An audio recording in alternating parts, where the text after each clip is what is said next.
Hello and welcome, my name is Nate from Video Games Recon, and as per usual we're going to be recapping this week's popular culture and gaming news that I find interesting and think you will too. Please keep in mind this video was recorded either early Friday morning or evening on UK time, so some important news could be missing, and that this video will be posted most likely on a Saturday. But this will be dependent on how quickly I can put the video together. Anywho, enough jibber jabber, without any further ado, let's do it to it. First up, Mirror's Edge Catalyst gets a 2-week delay prior to its closed beta that is ongoing now, so it will be pushed back till June 7th in the US and June 9th in Europe. Personally, I'm of the mind that I'd rather a developer take their time to make sure it's good than end up getting a hot mess at launch just because they wanted to get it out on time. And clearly it's a good PR move to do this at the same time as the beta, so as to soften the blow for the hardcore fans and control the message back to how the game is as opposed to when it is. Good news, sort of. There will be more collector's editions of Final Fantasy 15 being produced. Bad news is they may not be made in time for release, so unless you want to wait, which I doubt you would if you're going to get a collector's edition, then you're going to have to get 2 copies of the game. Oh Square, your constant whimsical incompetence is so cute. Said no one ever. There is an official Sega Mega Drive / Genesis emulator coming to Steam, and at launch will feature 50 games. And if you already own those games, presumably on Steam, they will be available for free. It's going to be super interesting to see whether the rights holders decide to hop on board with this and how many titles will be added to the catalogue. However, by far the most interesting feature for me is the integration of the Steam Workshop, as seeing what sort of homebrew games the modders make with these classic titles as the templates is going to be the most interesting thing about this news. Let's get into a little movie news, shall we?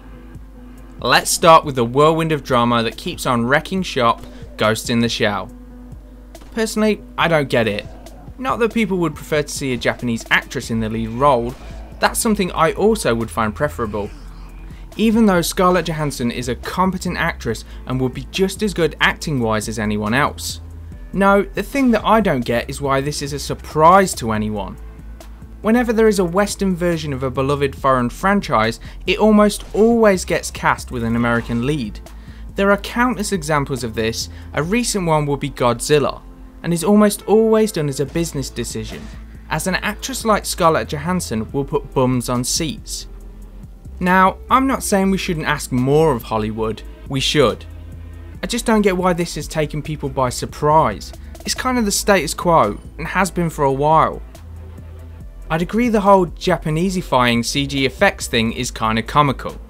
How they couldn't see this being a PR disaster is beyond me. But as for the film itself, the thing that bothers me the most is that they're making it in the first place, as this will probably be shit. Dragon Ball Evolution, anyone?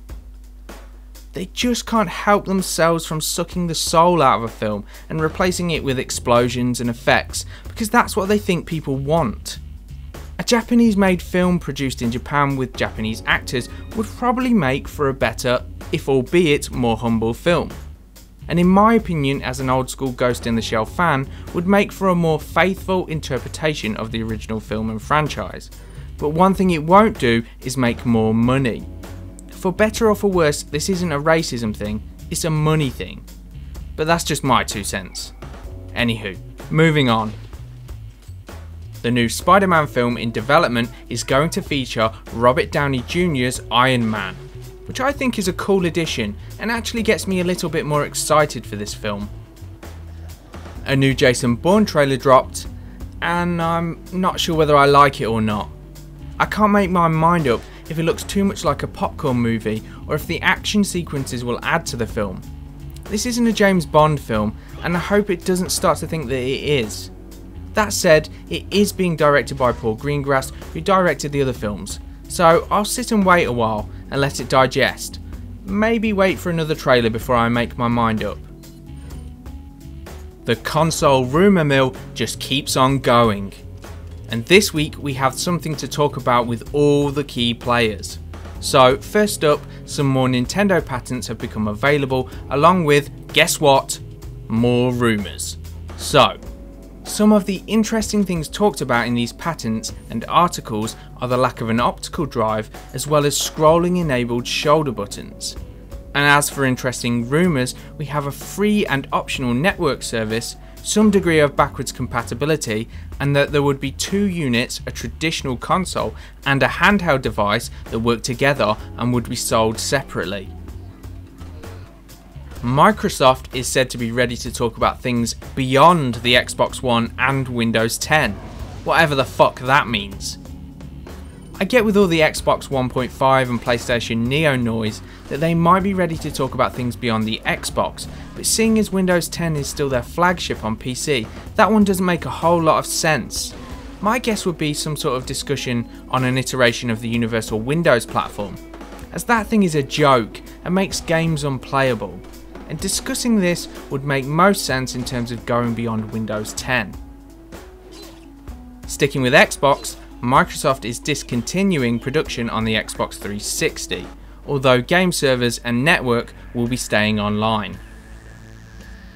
For some reason, this has suddenly got into the zeitgeist, but Oddworld creator Lorne Lanning, again probably murdering the name, was discussing what the future of PlayStation 5 would look like at dinner with PlayStation president Shuhei Yoshida, and Shuhei replied, "If there is a PlayStation 5, implying that it's not a full-blown conclusion. Interesting news, no doubt, but interesting news I heard Lorne Lanning talk about a while ago on Kinda Funny Games, so these big news websites are a little slow off the mark and need to step up their game. Just saying." In other PlayStation news, the PSN is finally getting 2-step security verification.